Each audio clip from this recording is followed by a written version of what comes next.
Hi friends, అందరికీ నమస్కారం. అంజలి కథలకి స్వాగతం. పాండురంగడు జానపద నవల 2వ భాగం. నీ సాహసం రోజురోజుకి మితిమీరిపోతున్నది. ఈ సమయంలో ఇక్కడ నిన్నెవరైనా చూశారంటే నీకు ఉరిశిక్ష తప్పదు అంది రాజకుమారి. నా ప్రేమ అలాంటిది, అది దేనికి భయపడదు. నిన్ను చూడకుండా నేనుండలేను. అందుకే ప్రాణాలకు తెగించి ప్రతిరోజు వస్తున్నాను అన్నాడు జయచంద్రుడు. జయచంద్రుడు సామాన్యమైన సైనికుడే కాని సాహసాల్లో అసమానుడు. ఒకసారి అడవికి వేటకు వెళ్ళినప్పుడు రాజకుమారునికి పులిబారి నుంచి కాపాడి రాజుగారి మన్ననలకు పాత్రుడయ్యాడు. అతడు చాలా అందంగా ఉన్నత వంశానికి చెందినవాడిలా ఉంటాడు. తొలిచూపులోనే రాజకుమారి హేమసుందరి అతడికి మనసిచ్చింది. జయచంద్రుడు కూడా హేమసుందరి అందచందాలు చూసి మనసు పడ్డాడు. అయితే ఇది జరిగే పని కాదని తెలుసును. కానీ ప్రతిరోజు రాత్రి ప్రాణాలకు తెగించి తన్ను చూడాలని వచ్చే జయచంద్రుడిని ఆమె వారించలేకపోయింది. జయచంద్రుడంటే ఆమెకు ఇష్టమే. హేమసుందరి ఇష్టసఖి పార్వతికి వ్యవహారం గురించి తెలిసింది. ఒక గొప్ప రాజకుమార్తెను సామాన్య సైనికుడికిచ్చి వివాహం చేయటం జరగదు. అటువంటప్పుడు జయచంద్రుడు ప్రతిరోజు ఇలా వచ్చిపోతూ ఉండటము ప్రమాదం.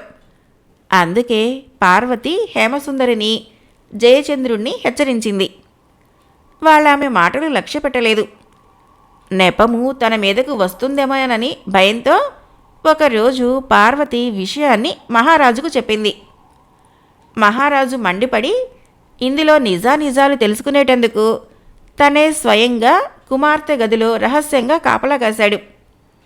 జయచంద్రుడు రావటము, కూతురు భయపడటము, అతడు ధైర్యంగా మాట్లాడటము విన్నాక రాజు బయటికి వచ్చి, దుర్మార్గుడా, మా ఉప్పు తింటూ మాకే ద్రోహం చేస్తావట్రా, తిన్న ఇంటి వాసాలు లెక్క పెడతావట్రా అన్నాడు. జయచంద్రుడు భయపడలేదు. అతడు రాజుగారికి అభివందనం చేసి, మహాప్రభు, ఇందులో నా అపరాధమేమీ లేదు. మేమిద్దరము పరస్పరం ప్రేమించుకున్నాం. ఇదే తప్పని మీరనుకుంటే ఏ శిక్ష విధించినా అనుభవించడానికి సిద్ధంగా ఉన్నాను అన్నాడు. దీనికి వేరే శిక్ష ఏమీ లేదు, ఉరిశిక్షే అన్నాడు మహారాజు. ప్రభువులు మన్నించాలి, అతడు నా ప్రాణదాత అన్నది హేమసుందరి. మహారాజు కొద్దిగా శాంతించి, అయితే దేశ బహిష్కరణ శిక్ష విధిస్తున్నాము అన్నాడు. జయచంద్రుడు తల వంచుకొని, ప్రభువులు ఏ శిక్ష విధించినా నేను అంగీకరించవలసిందే. కానీ నా తప్పు ఏమిటి? పుట్టి బుద్ధెరిగినప్పటి నుంచి నా దేశాన్ని, నా రాజుని, రాజకుటుంబాన్ని ప్రేమిస్తున్నాను. వారి కోసం ప్రాణాలు అర్పించటానికి సిద్ధంగా ఉంటున్నాను. ఈ ప్రేమ, ఈ త్యాగం తప్పవుతుందా అన్నాడు. ప్రేమ పేరుతో రాజకుటుంబీకుల్లో నువ్వు ఒకడివి కావాలనుకుంటున్నావు. నాకు అల్లుడివై రాజ్యంలో భాగం పొందాలనుకుంటున్నావు. అది తప్పే అన్నాడు మహారాజు. నాకు రాజ్యభాగం వద్దు, ఏ పదవులు అధికారాలు వద్దు. రాజకుమారిని నాకిచ్చి వివాహం చేయండి. నేను నా మామూలు జీవితం గడుపుతాను అన్నాడు జయచంద్రుడు. ఇదింకా పెద్ద తప్పు. అల్లారు ముద్దుగా పెరిగిన సుకుమారికి సామాన్య జీవితం ప్రసాదించాలనుకుంటున్నావు అన్నాడు మహారాజు. అయితే ప్రభు, నాకు కొంత గడువు ఇప్పించండి. స్వశక్తితో సిరి సంపదలు సాధించుకొని వస్తాను. మీ నుండి ఏమీ ఆశించకుండానే మీ కుమార్తెకు సుఖజీవనం ప్రసాదించాలనుకుంటున్నాను. అనుమతినివ్వండి అన్నాడు జయచంద్రుడు. తప్పు చేసి కూడా తనతో నిర్భయంగా మాట్లాడుతున్న జయచంద్రుడి ఆత్మవిశ్వాసము మహారాజుకి ఆశ్చర్యపరిచింది. ప్రస్తుతానికి నేను వదిలిపెడుతున్నాను. మా అనుమతి లేకుండా మళ్ళీ మా మందిరంలోకి అడుగుపెట్టావో అవే నీ అంతిమ ఘడియలు. మేము నీకు కబురు పెట్టి నీ విషయము చెప్పే వరకు నువ్వీ ప్రాంతాల్లో అడుగుపెట్టరాదు అంటూ జయచంద్రుణ్ణి శాసించాడు. తమ ఆజ్ఞకు బద్ధుణ్ణి అంటూ జయచంద్రుడు అక్కడి నుంచి నిష్క్రమించాడు. మహారాజు ఆ విషయము హేమసుందరితో మాట్లాడాడు. కూతురు జయచంద్రుణ్ణి ప్రాణప్రదంగా ప్రేమిస్తుందని తెలిసాక మంత్రికి కబురు పెట్టాడు. మంత్రి వచ్చాక జరిగిందంతా ఆయనకు వివరించి చెప్పాడు. మంత్రి చాలాసేపు ఆలోచించి, జయచంద్రుడు హేమసుందరికి ప్రాణదాత, అందుకని శిక్షించడము సబబు కాదు. అదీగాక అతడు అంతఃపురానికి రావటంలో రాజకుమార్తె ప్రోత్సాహం కూడా ఉంది. పోతే ఒక సామాన్యుడు రాజకుమార్తెను వివాహమాడటం సముచితం కాదు. అందువల్ల చాలా దుష్పరిమాణాలు ఉంటాయి. జయచంద్రుడు రాజకుమార్తెను వివాహమాడే పక్షంలో తను సామాన్యుడిని కాదని నిరూపించుకోవాలి. అందుకు వేరే మార్గం ఏమీ లేదు. రాజకుమారికి వివాహ సందర్భంగా వరపరీక్ష పెట్టించండి. అందులో ఎవరు నెగ్గితే వారే ఆమెను చేపట్టగలుగుతారు అన్నాడు. మహారాజు అంగీకార సూచకంగా తలాడించి, మీ సూచన చాలా బాగున్నది. అయితే వరపరీక్షకు మీరు నిర్ణయించుకున్న సమస్య కూడా ఏమిటో సెలవివ్వండి అన్నాడు. మంత్రి ముఖము గంభీరంగా అయిపోయింది.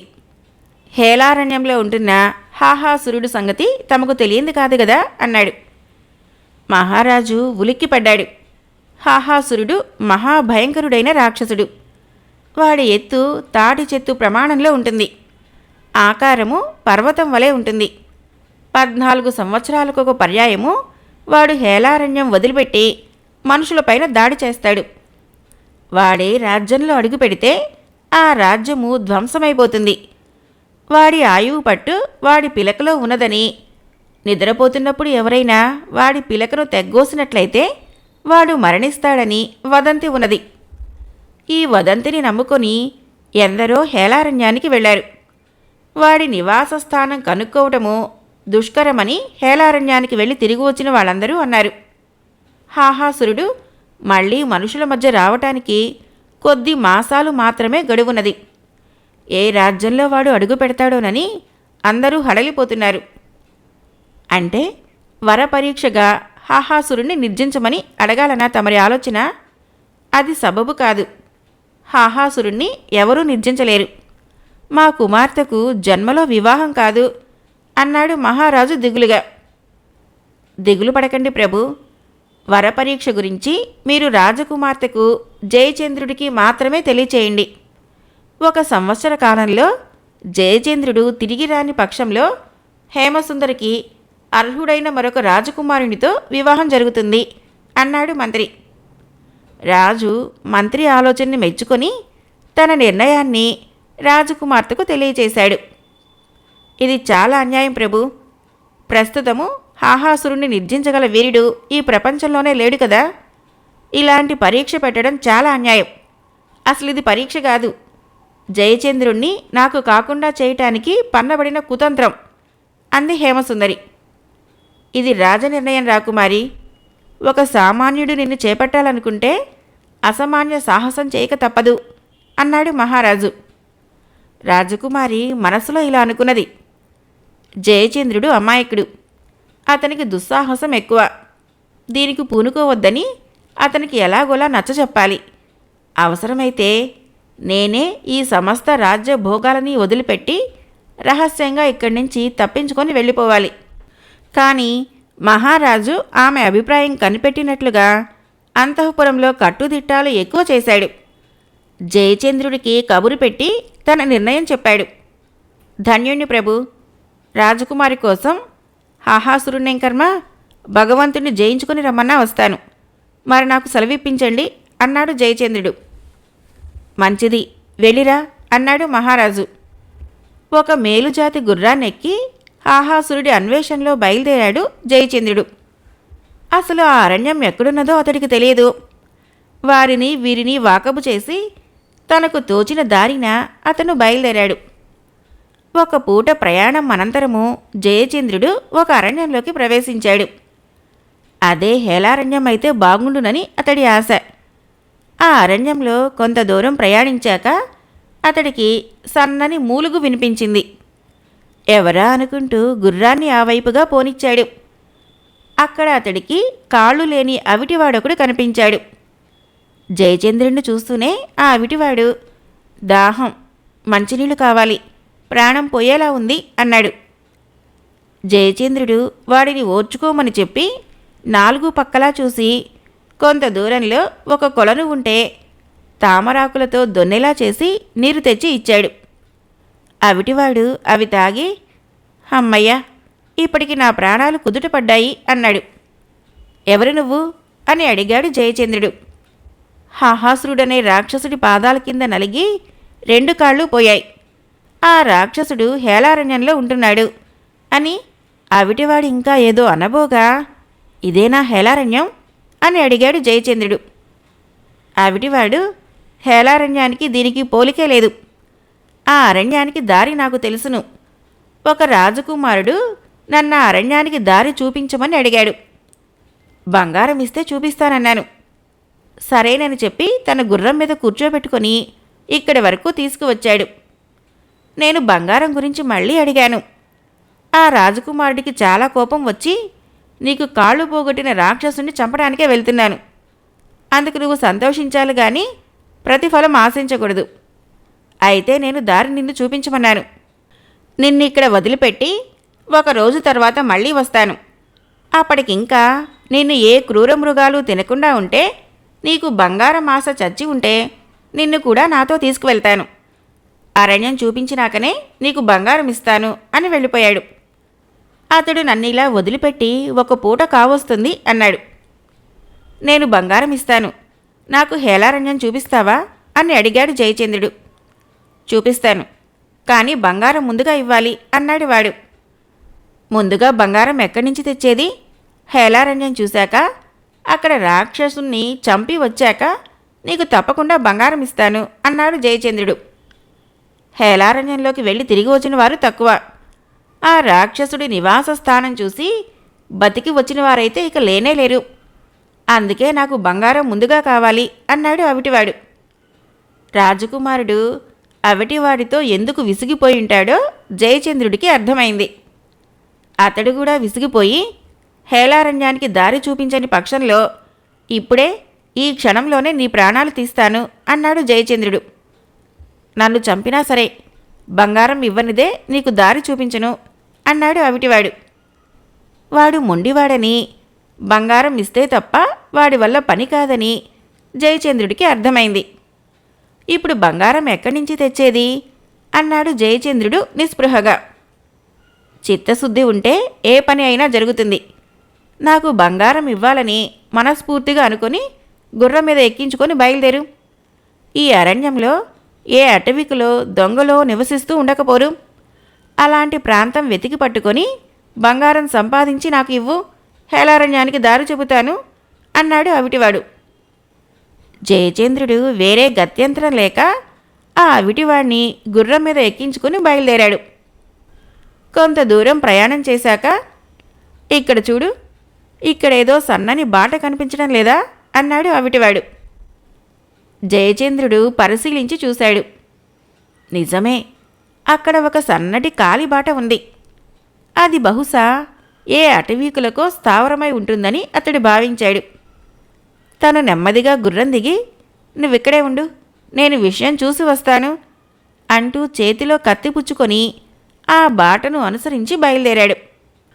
అతనలా కొంత దూరం నడిచేసరికి ఆ బాట విశాలమైన ఆవరణలోకి దారితీసింది. అక్కడేవో 5-6 గుడిసెలు ఉన్నాయి. ఆ గుడిసెల మధ్య నిలువెత్తు దేవీ విగ్రహం ఉన్నది. ఆ విగ్రహం ముందు ఒక మనిషి మోకరిల్లి ఉన్నాడు. మోకరిల్లిన మనిషి పక్కగా ఒక మనిషి చేతిలో కత్తి పట్టుకొని నిలబడి ఉన్నాడు. అతడు కాక మరి 9 మనుషులు ఉన్నారు అక్కడ. అక్కడ ఏదో నరబలి జరుగుతున్నదని జయచంద్రుడు ఊహించాడు. అతడు పెద్ద కేక పెట్టి ఒక్క ఉదుటున వారి మధ్యకు వెళ్ళాడు. తమ మధ్యకు హఠాత్తుగా ఒక మనిషి రావటం చూసి దొంగలు కంగారు పడినప్పటికీ త్వరగా ధైర్యం తెచ్చుకున్నారు. ఒక్కడంటే ఒక్క మనిషి అందరి ముందుకు ధైర్యంగా రావటం వారికి ఆశ్చర్యాన్ని కలిగించింది. అంతా కలిసి ఒక్కసారిగా జయచంద్రుడి మీద పడ్డారు. జయచంద్రుడు రకరకాల సైనిక విద్యల్లో ఆరితేరినవాడు, సుశిక్షితుడు. కొద్ది క్షణాల్లోనే అతడు 10 మంది దొంగలని మన్ను కరిపించాడు. అతడు కొట్టిన దెబ్బలు ఆయువు పట్లపై దొంగలకు తగలటం వలన వాళ్ళందరూ స్పృహ లేకుండా పడిపోయారు. జయచంద్రుడు బలి కాబోతున్న పాండురంగడి కట్లు విడిపించాడు. అప్పుడే అతని కళ్ళు పాండురంగడి చేతివేళ్ల మీద పడ్డాయి. చాలా ఆశ్చర్యంగా ఉందే, నీ వేళ్లు మెరుస్తున్నాయి అన్నాడు. అవి బంగారు వేళ్లు, నా ప్రాణాలు రక్షించినందుకు నీకవి కానుకగా ఇస్తాను అన్నాడు పాండురంగడు. నీ ప్రాణాలు రక్షించింది నీ వేళ్లు కత్తిరించడానికి కాదు అన్నాడు జయచంద్రుడు. ఇందువల్ల నాకేమీ ప్రమాదముండదు. నాకు మళ్ళీ మామూలు వేళ్లు మొలుచుకొస్తాయి అంటూ పాండురంగడు ఓ 2 వేళ్లు విరిచి జయచంద్రుడికి ఇచ్చాడు. వెంటనే పాండురంగడి చేతి వంక చూశాడు జయచంద్రుడు. ఆ 2 వేళ్లు ఇంకా అలా మొండిగానే ఉన్నాయి. వాటి గురించి కలవరపడకు, తెల్లవారేలోపు అవే వస్తాయి అన్నాడు పాండురంగడు. అతడంత నమ్మకంగా చెబుతూ ఉంటే జయచంద్రుడు ఆశ్చర్యంగా చూశాడు. ఏది ఏమైనా తనకిప్పుడు కొంత బంగారం కావాలి. ఆ సమస్య బాగానే పరిష్కారమైంది. ఇద్దరూ మళ్ళీ అవిటివాడి దగ్గరికి వెళ్ళారు. ఇదిగో నీ బంగారం అంటూ జయచంద్రుడు అవిటివాడికి బంగారం వేళని ఇచ్చాడు. ఇంతేనా అన్నాడు అవిటివాడు. నువ్వు బంగారం కావాలన్నావు గాని ఎంత కావాలో చెప్పలేదు. ఇంకా ఏమైనా వంకలు పెడితే నిజంగా ఈసారి ప్రాణాలు తీసేస్తాను అన్నాడు జయచంద్రుడు.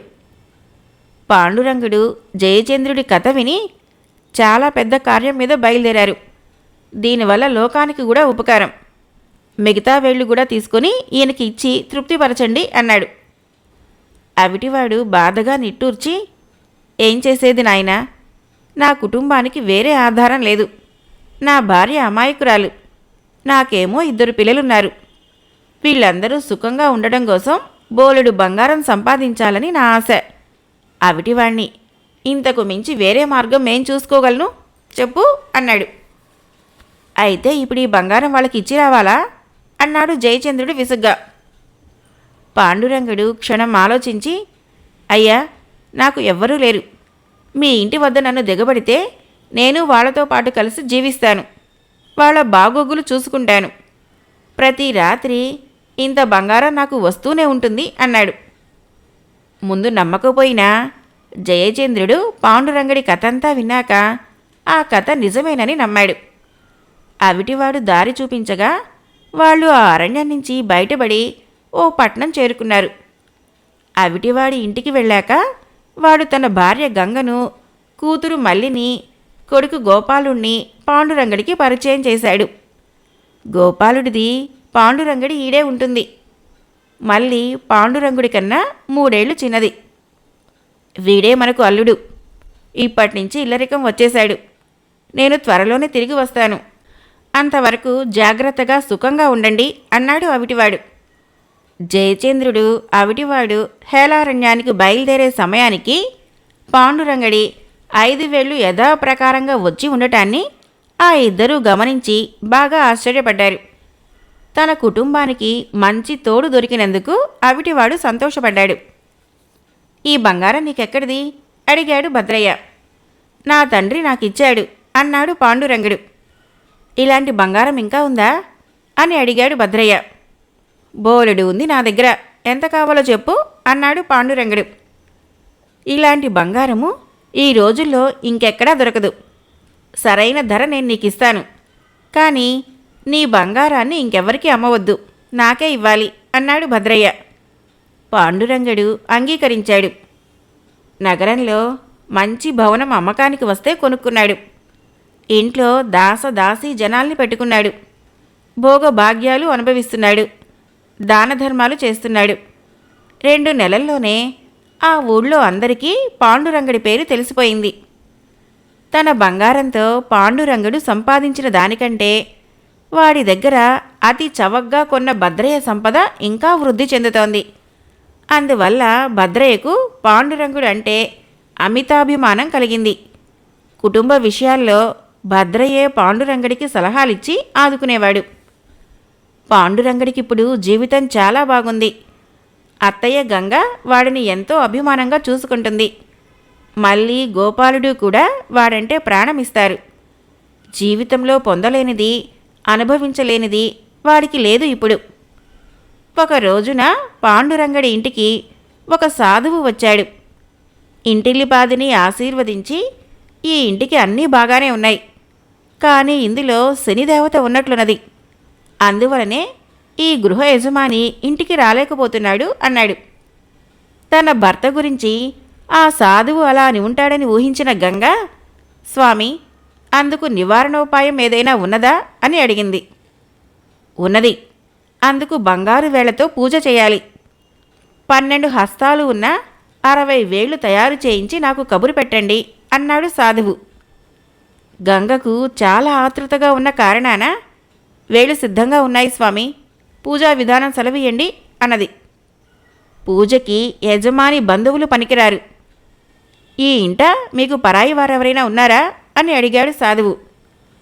పరాయి వాడని అనలేము, కానీ మాకు రక్త సంబంధీకుడు కానివాడు ఈ పాండురంగుడు ఒక్కడే అంది గంగ. అయితే ఈ పూజ ఇతని చేతనే చేయించాలి. అర్ధరాత్రి వేళ అతని చేతికి బంగారు వేళ్లను తెచ్చి అమ్మవారి గుడికి పంపించండి అని చెప్పి వెళ్ళిపోయాడు సాధువు. ఇందులో మోసమేమైనా ఉందా అని ఆలోచించింది గంగ. మోసమంటూ ఉంటే డబ్బు కోసమే అవుతుంది. మనకు డబ్బు పోయినా నష్టం లేదు. కానీ సాధువు మహిమగలవాడైతే మామయ్య త్వరగా వస్తాడు అన్నాడు పాండురంగడు. గంగకు వాడు చెప్పిన దాంట్లో సబబు కనిపించింది. అర్ధరాత్రి వేళ పాండురంగడు 60 బంగారు వేళ్లను ఒక పెట్టెలో పెట్టుకుని అమ్మవారి గుడికి బయలుదేరాడు. గుడి చేరేసరికి వాడికి కాస్త భయం వేసింది. అక్కడ నిర్మానుష్యంగా ఉంది. గుడి తలుపులన్నీ వేసి ఉన్నాయి. పాండురంగడు వచ్చిన కొద్ది క్షణాలకి ఏ మూల నుంచో సాధువు వచ్చాడు. పాండురంగడు సాధువును చూడలేదు. సాధువు వాణ్ణి వెనక నుంచి గట్టిగా అదిమి పట్టుకొని ముక్కుకు ఏదో వాసన చూపించాడు. పాండురంగడికి స్పృహ తప్పింది. వెంటనే సాధువు వాణ్ణి భుజం మీద వేసుకొని గుడిని వదిలిపెట్టి నడుచుకుంటూ ఎక్కడికో వెళ్ళిపోయాడు. నెలలు గడుస్తున్నాయి. కానీ జయచంద్రుడి జాడ తెలియటం లేదు. హేమసుందరికి కనులు మూసినా కనులు తెరిచినా జయచంద్రుడి ధ్యాస తప్ప మరొకటి లేదు. తనను పెద్ద పులి బారి నుంచి రక్షించటం ఒక ఎత్తైతే, తన కోసం ప్రాణాలకు సైతం తెగించి హాహాసురుణ్ణి చంపడానికి పూనుకోవటంతో ఆమెకు జయచంద్రుడిపైన ప్రేమ బాగా పెరిగిపోయింది. వారాలు మాసాలు గడిచిపోతూ ఉంటే జయచంద్రుడి గురించి ఏ కబురు తెలియకపోతూ ఉంటే హేమసుందరి ఉండబట్టలేకపోయింది. ఎలాగో అలా తను రాజమందిరం నుంచి తప్పించుకొని బయటపడి జయచంద్రుడి జాడ తెలుసుకోవాలని ఆమె అనుకుంది. హాహాసురుణ్ణి చంపాలనుకోవటం ఆత్మహత్యతో సమానం. అందువల్ల జయచంద్రుణ్ణి ఆ ప్రయత్నం నుంచి తప్పించాలి.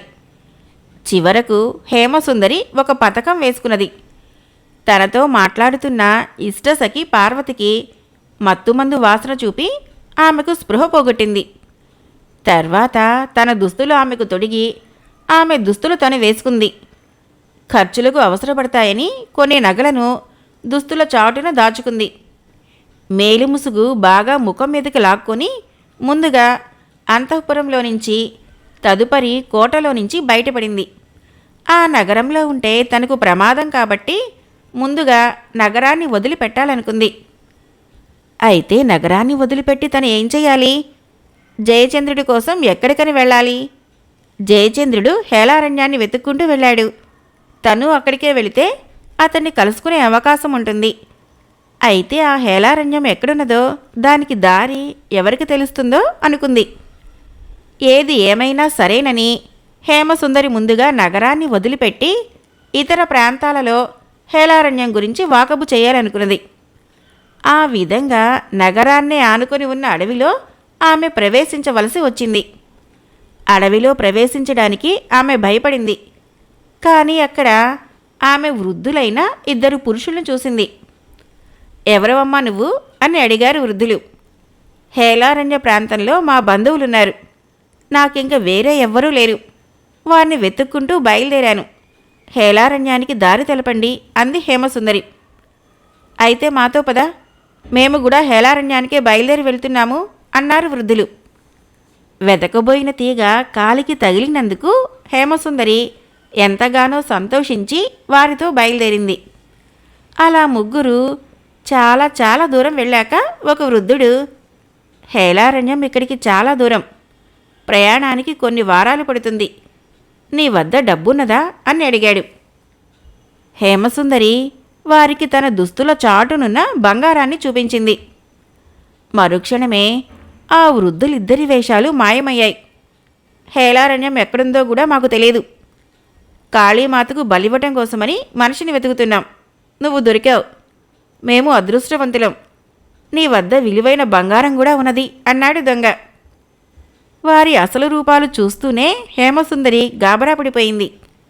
జయచంద్రుడి మీద ధ్యాసలో తను ఇతర ఆలోచనలు మరిచిపోయింది.